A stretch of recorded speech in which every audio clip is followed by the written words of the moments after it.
আরে ও ডাক্তার বাবুরা, আরে এত কি ভাবছেন? দেখুন, আমরা ডাক্তার, খুনি নই। এই ধরনের কাজ আমরা করতে পারবো না। তাছাড়া আপনি যাকে মারতে বলছেন তিনি জেসে মানুষ নন, তিনি একজন বিখ্যাত ইন্ডাস্ট্রিয়ালিস্ট নিখিল চৌধুরী।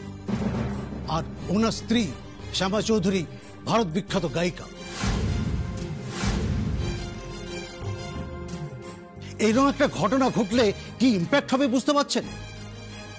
আমাদের পুরো হসপিটালটাই উঠে যাবে। এটা করা আমার পক্ষে সম্ভব নয়। কেন সম্ভব নয়? আচ্ছা ডাক্তারবাবু, নিখিল চৌধুরীর এখন যা কন্ডিশন, মানে অপারেশন টেবিলে ওর শরীর থেকে গুলিটা বার করার সময় যা কিছু হতে পারে, মানে বাঁচতেও পারে আবার মরতেও পারে। তাই মরতেও পারেটাকে আমি কনফার্ম করতে চাইছি।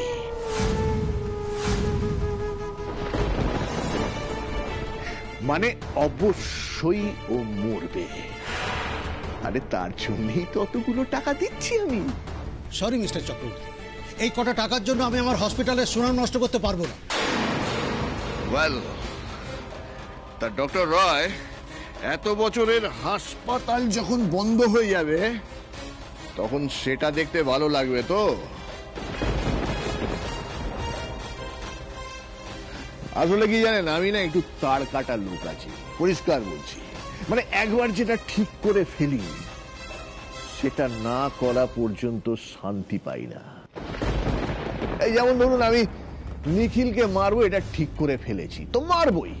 পৃথিবীর কেউ বাঁচাতে পারবে না। আরে আপনারা করবেন না, অন্য লোক এসে করবে। কিন্তু তাতে আপনাদের কিন্তু একটু চাপ হয়ে যাবে। আই মিন, আপনাদের লাইফ রিস্কটা তাতে বেড়ে যাবে।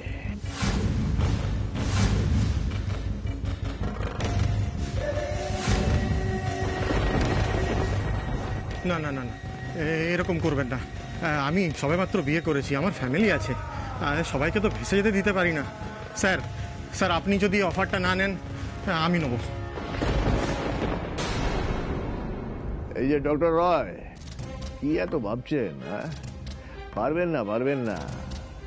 আপনি চাইলেও নিখিলকে বাঁচাতে পারবেন না, কারণ আমি তো ঠিক করে ফেলেছি মারবো। আসলে কি জানেন ডক্টর রয়, আমিও একজন বাবা। আমি জীবনে কম কষ্ট পাইনি। এত বছর বাদে দেশে ফেরার একটাই আমার কারণ, ওই নিখিল চৌধুরীকে শেষ করা। তাই এর মাঝখানে যে আসবে তাকেও কিন্তু আমি ছেড়ে দেব না।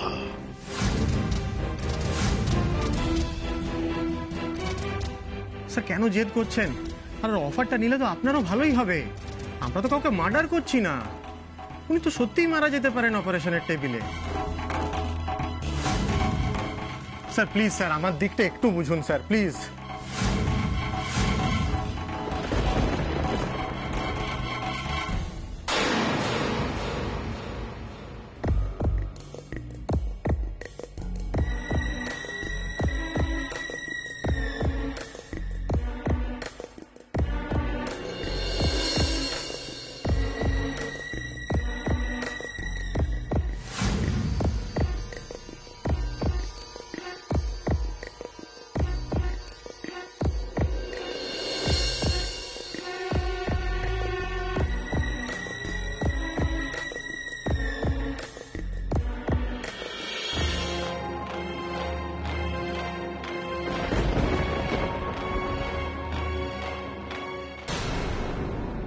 Well done! Lovely! একদম পারফেক্ট। আরে এটাই তো আমি চেয়েছিলাম। সত্যি আপনারা দুজনেই আমাকে খুব শান্তি দিয়েছেন। আচ্ছা ডক্টর রয়, এবার কাজের কথাটা বলে নি। শ্যামা চৌধুরী ভাবছেন নিখিল চৌধুরীর অপারেশনটা আপনি করবেন, আর খুব ভালো করবেন। অবশ্যই অপারেশনটা আপনি খুব ভালোভাবে করবেন, কিন্তু অপারেশনের রেজাল্টটা আমি যেটা ঠিক করব সেটাই কিন্তু হবে।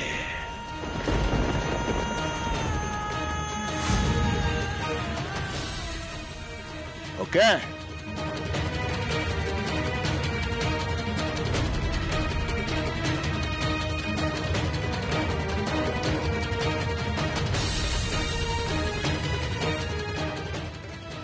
All the best. আজ তাহলে আমরা আসি। আজুন।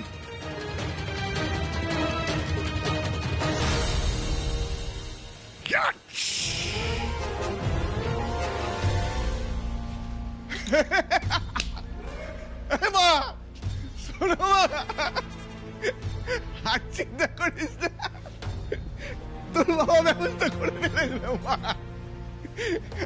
একটু অপেক্ষা কর, নিখিল তোর কাছে গেল বলে রে মা। হ্যাঁ, একেবারে চন্দন দিয়ে সাজিয়ে তোর কাছে পাঠাবো। কষ্ট পার না মা, কষ্ট পার না। যাচ্ছি যাচ্ছি যাচ্ছি, এক্ষুনি আর অল্প সময়ের মধ্যে তোর কাছে পৌঁছে যাবে। তাই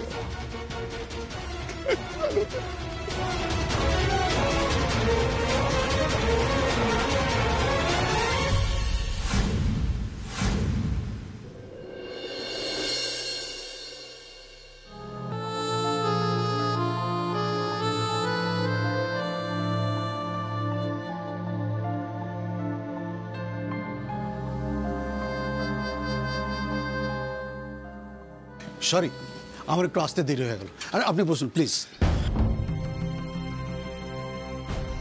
না না, ঠিক আছে। ডাক্তারবাবু, বলছিলাম যে অপারেশনের ডেটটা মানে কবে অপারেশন করবেন বলে ভাবছেন? দেখুন, ওনার তো জ্ঞান চলে এসছে, চোখও খুলছেন, আমরা কাল বা পরশু করতেই পারি। ডাক্তারবাবু, যত তাড়াতাড়ি সম্ভব অপারেশন করে ছোট ঘর থেকে সুস্থ করে তুলুন। দেখুন, আপনার উপর আমাদের পুরোপুরি ভরসা আছে। আমরা এটা জানি যে আপনি যদি অপারেশন করেন তাহলে ছোট কর্তার লাইফ রিস্ক অনেকটা কম।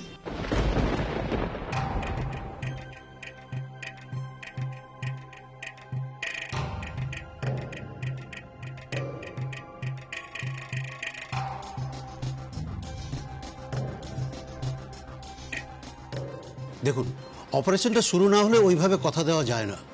ক্রিটিক্যাল অপারেশন, রিস্ক একটা থাকবেই, সে কথা আগেই জানানো হয়েছে। হ্যাঁ, সেটা তো আমরা জানি। দেখুন, আমরা সবাই আপনাকে এত দিন ধরে চিনি, আপনি বাবার এত বছরের বন্ধু। আমরা খুব ভালো করে জানি যে আপনি শেষ পর্যন্ত চেষ্টা করবেন।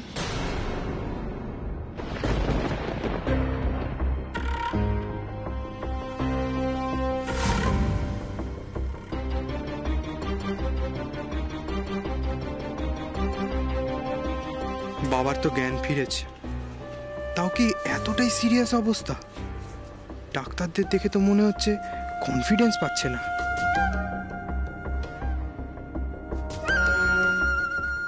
আর আপনি তো এটাও জানেন যে ছোট কর্তাকে নিয়ে অনেক সমস্যা হয়েছে। কি সমস্যা? এ কি আপনি শোনেননি? নিখিল তো আপনার পেশেন্ট।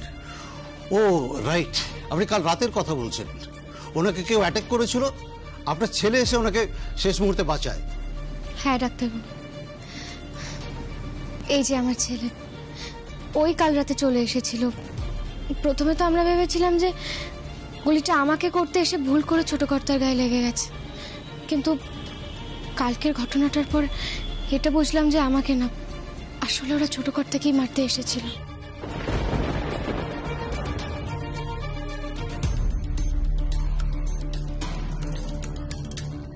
প্লিজ ডক্টর, আপনার আন্ডারে আমার ভাই নিখিল আছে, তাই জন্যই বলছি আপনি এতটাই সিকিউরিটি বাড়িয়ে দিন যাতে মাছি গলতে না পারে। আর বলছিলাম যে ডাক্তারবাবু, যতক্ষণ না পর্যন্ত অপারেশনটা হচ্ছে, মানে ছোট কর্তা যতক্ষণ না পর্যন্ত বাড়ি ফিরছে, ততক্ষণ আমাকে হাসপাতালেই থাকার অনুমতি দিন।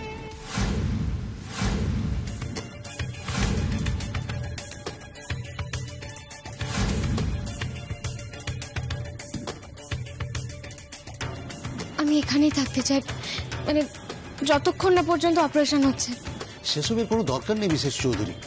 কালকের পর সিকিউরিটি অনেক বাড়ানো হয়েছে, আর সিসিটিভি ফুটেজ পুলিশের হাতে দিয়ে দেওয়া হয়েছে।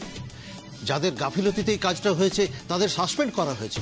আপনি নিশ্চিন্তে বাড়িতে থাকুন, আমরা অপারেশনের ডেটটা পরশু রাখার চেষ্টা করছি, কনফার্ম করে আপনাকে জানাচ্ছি।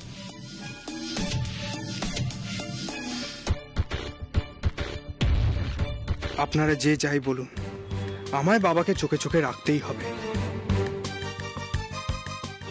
ডাক্তারবাবু, আপনি শুধু আমাকে একটা কথা দিন যে ও সুস্থ হয়ে ঠিক বাড়ি ফিরবে। কথা দিচ্ছি, আপ্রাণ চেষ্টা করব। ব্যাস ডাক্তারবাবু, আপনি নিজে যখন দায়িত্ব নিয়েছেন তাহলে আমরা সবাই নিশ্চিন্ত। ছোট কর্তার আমি কিচ্ছু হতে দেব না। যে যাই প্ল্যানিং করুক না কেন, সেটা আমি ঠিক রুখে দেব।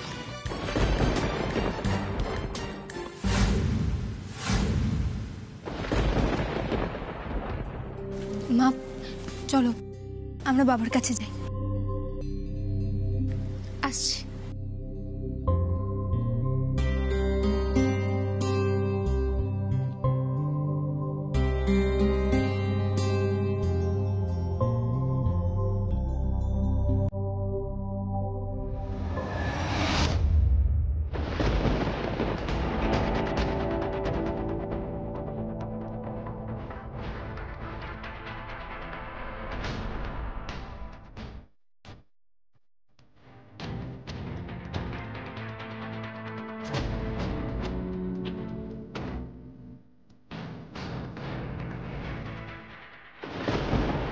স্যার, আপনি এত ঘাবড়াচ্ছেন কেন? কেন ঘাবড়াচ্ছি বুঝতে পারছো না?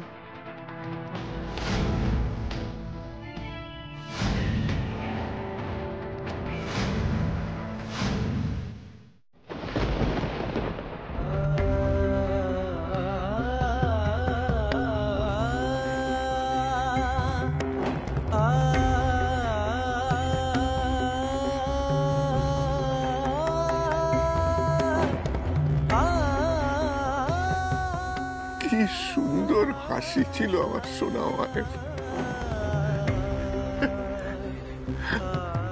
হাসলে মনে হতো যেন করে আলো জ্বলে উঠল।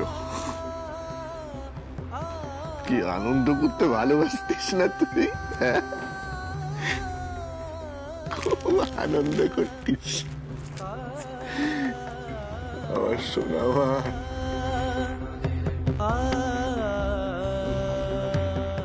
কি চেয়েছিল আমার মেয়েটা? ওই নিখিল বলে ছেলেটাকে ভালোবেসেছিল। আমি তো কোটি কোটি টাকা দিয়ে ওই ছেলেটাকে কিনতে চেয়েছিলাম, কিন্তু না, ছেলেটা রাজি হলো না, কিছুতেই রাজি হলো না। আমি আমার মেয়ের কোনো স্বাদ কোনোদিন অপূর্ণ রাখিনি, কোনোদিন রাখিনি। অথচ নিখিল, তুমি আমার মেয়েটাকে এমন কষ্ট দিলে, সে আমাদের সবাইকে ছেড়ে চলে গেল।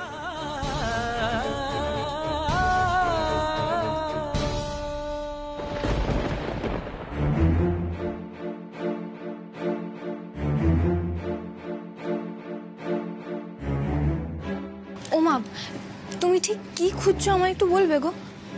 সবকিছু। তোর বাবা এই পরিবারের বাইরে আর কাকে কাকে চিনতো, কাকে কাকে জানতো, আমি সবকিছু খুঁজে বার করতে চাই। অনিরুদ্ধ, বাবা দেখো, তুমি তো সেদিন অফিসের সবাইকে দেখলে, আর বড়দাদাও অফিসের সবাইকে চেনে।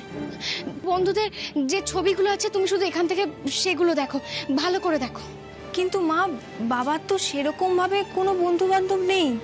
হ্যাঁ নেই, কিন্তু তার মানে তো এটা না কৃষ্ণা যে কোনোদিনও ছিল না। আপনি তো ওদের কাউকেই চেনেন না, ওদের মধ্যে থেকে কাকে আইডেন্টিফাই করতে চান, কি করে খুঁজে বার হ্যাঁ করবেন? চিনি না, কিন্তু আমি সবার মুখ চিনে রাখতে চাইছি। দেখো অনিরুদ্ধ, এরকমটা তো হতেই পারে কলেজে পড়ার সময় তোমার বাবার সঙ্গে কারোর হয়তো কোনো গন্ডগোল হয়েছিল, আর সে এখন এসেছে সেই প্রতিশোধ নেওয়ার জন্য। আমি কোনো সম্ভাবনায় বাদ দিতে চাই না।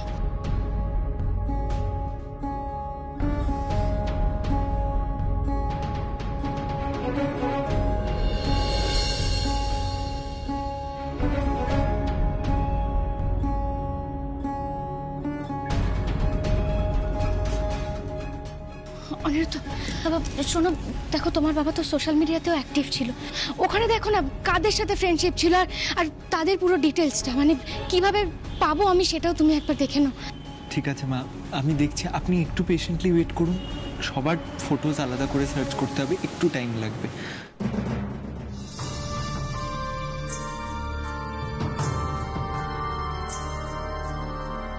দেখিস কৃষ্ণ, আমি ঠিক খুঁজে বার করব তোর বাবাকে কে মারতে চেয়েছে। খুঁজে আমি বার করবই যে আমাদের পরিবারের এই অদৃশ্য শত্রু কে।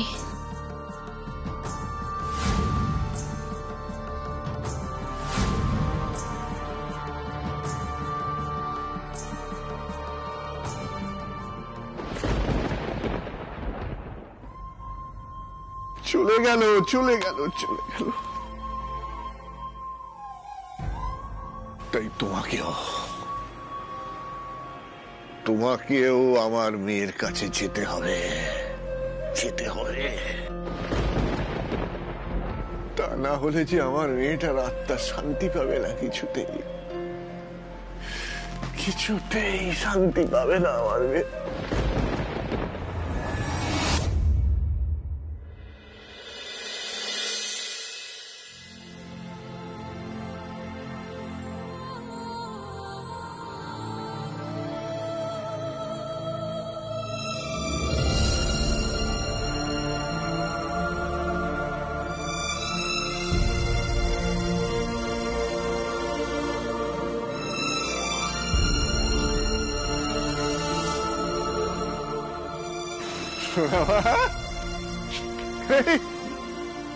এসেছিস?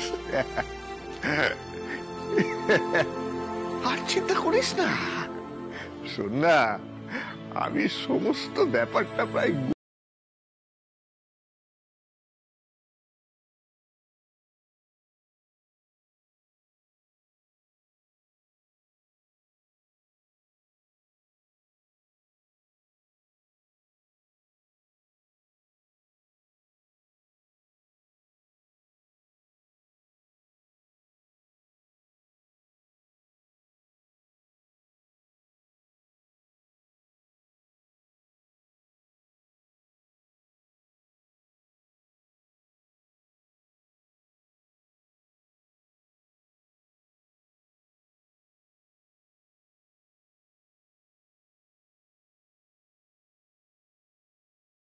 খুব কষ্ট হচ্ছে, খুব কষ্ট হচ্ছে বাবা। শোনো মা, যাস না মা, শোন আমার কথা শোন মা, যাস না, যাস না, যাস না মা, চলে গেলি, চলে গেলি মা।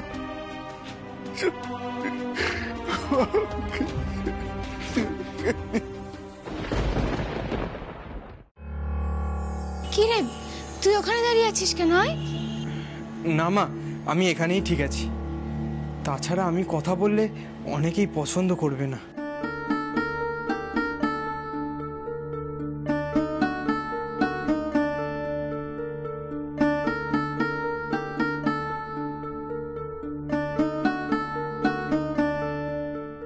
কেউ কিচ্ছু বলবে না? শিবা, কে কখন কি বললো সেসব ভেবে লাভ নেই। শ্যামা তোমাকে ভরসা করে, তুমি ওর পাশে থাকো। যাও।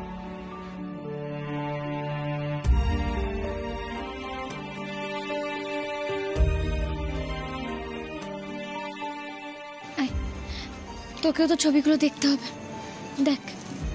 মা, আমি একটা জিনিস ভাবছিলাম, মানে আপনি তো বাবার বন্ধুদের চেনেন না কলেজ লাইফের। আপনি একটা কাজ করুন না, আপনি একবার ঠাম্মিকে ডাকুন না, ঠাম্মি জানতে পারেন। না না অনিরুদ্ধ, মা ছোট কর্তার সেরকম কোনো বন্ধুকেই জানে না, আর বিদেশের বন্ধুকে তো চিনবেই না। তুমি এক কাজ করো, যা ছবি পাও সেগুলো আমাকে দেখাও, আমি দেখে নিচ্ছি।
একবার এই ছবিগুলো দেখুন তো, এদের কাউকে চেনেন?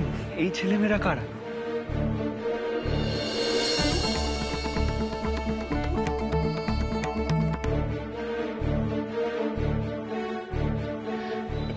ছবিগুলো দেখে তো বাবার কলেজের ছবি বলে মনে হচ্ছে না।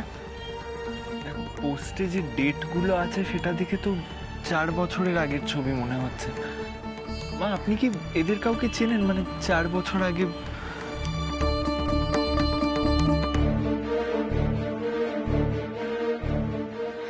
না অনিরুদ্ধ, আমি এদের কাউকেই চিনি না। আর তোমার বাবাকে তো দেখে মনে হচ্ছে বেশি দিনের ছবি এগুলো না, কয়েক বছর আগেরই ছবি। কিন্তু কয়েক বছর আগে ছোট করতে বিদেশ কেন গিয়েছিল?